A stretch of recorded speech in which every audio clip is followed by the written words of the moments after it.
Hello, this is Morgan Coffin, and you're listening to Coffin Time. Today we'll be reading an excerpt from the ongoing series Tumbleweed. This is Everything Went Numb, Part 2. At full speed they run in and pile on top of Harry, jumping all over him and licking his face. They're cold and wet and smell musty, like dirty grass and mildew as they yip and bark with their tiny voices. Oh my god, they're so cute! Harry giggles as he squirms around. Can we keep them?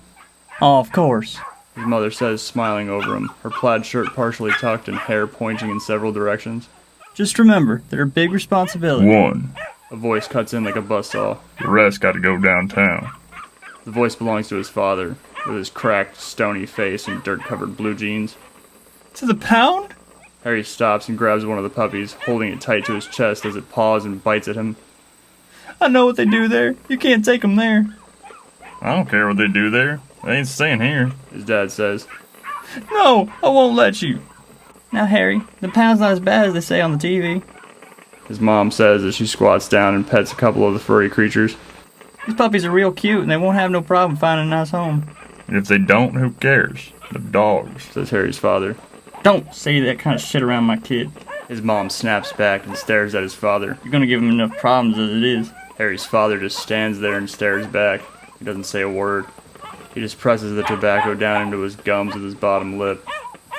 She turns back to Harry and smiles. You just get to keep one. That's the deal. So go ahead and pick which one's your favorite. Harry's lip quivers as he looks into her glimmering brown eyes. He looks down at the puppy he's still got in his hands. Its snout is thin and longer than the rest, and its fur is all black except for two symmetrical white lines curving from its inner eyes down across its cheeks and ending just below the jawline. It looks back at him with big brown eyes. He feels like it's smiling at him. Harry's face hits the ground. He struggles to open his burning eyes. The whole room is a white fog, and his hands are wrenched behind him as loud voices echo through the room. He feels a sharp pain shoot into his chest and through his clavicle as his shoulder makes a liquid popping sound. A voice yells above him as a knee drives his spine towards his breastbone and into the ground. Get the two in the back! A woman sobs from behind the till. Motherfucker! A wet thwack from the stock of a rifle and another body hits the ground. The burst of clicks from a single handcuff sounds as Harry winces as it rips out some of his arm hair. Then again with the other wrist as it's twisted and cuffed. "Got one!" A young voice yells from behind the till. "The other one's Pollock!" Get him over here. Another voice, this one gruff and old, grunts from the front of the room as Harry starts moving, sliding against his will across the linoleum floor. Tiny shards of glass graze his skin and rip into his clothing. He sees blood. He doesn't feel anything. Just under the sour, stinging taste of the gas, Harry can smell stale cigarettes. Bitter and musky, but somehow a little bit sweet. Bardero Reds. The sensation gets stronger as Harry's dragged along. He keeps his eyes shut and pins his mask to his chest with his chin. A sharp pain shoots into Harry's leg. Feels like a needle, a really big fucking needle, right in his thigh in front of his trochanter. Harry stops moving as his shoulders and head drop back down to the ground. He immediately squints up his face and contracts every muscle in his body. He doesn't know where he's going to get hit from, but he expects to be hit. Neat little trick you had there. The gruff voice sounds again. This time overhead as two giant boot steps fall beside Harry's ears. Whose idea was the EMP anyway? Harry nearly lets out a whimper, but he keeps it in and compresses it. A body in all black plops onto the ground about 3 feet away.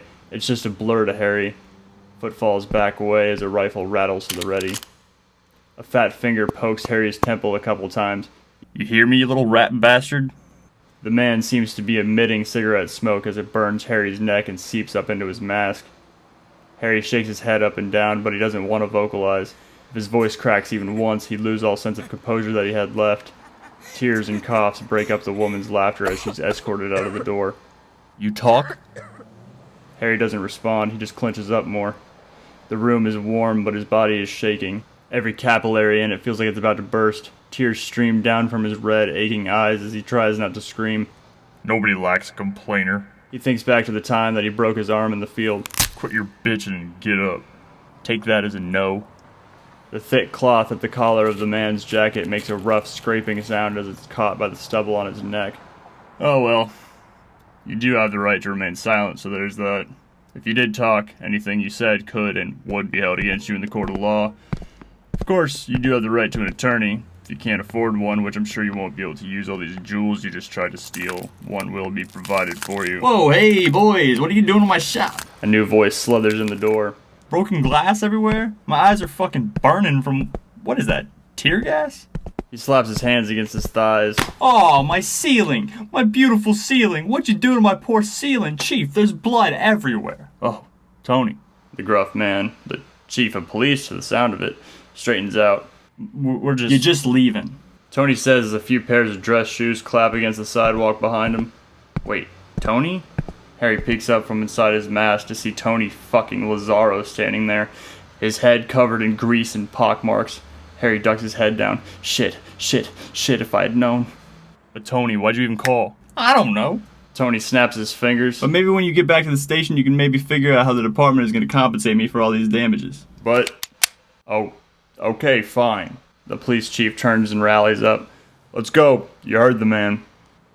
Footfalls file out the door along with a sigh from every person leaving the room. Harry can't tell if the sighs are from disappointment or relief. He just knows about his breath and how right now it's jammed up in the center of his back right behind his solar plexus. He thinks about whispering to Jack, but he's not sure if she's even breathing. A pair of dress shoes with metal heel clap over to Harry.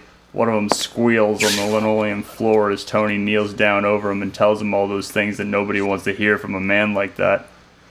He even gets really close and whispers some of those sweet nothings into Harry's ear.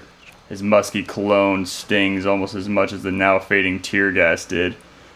A hand grabs the collar of Harry's vest and lifts him into the air. Blood and sweat plop down from his face. A bag goes over his head and then a loud crack at the center of Harry's crown.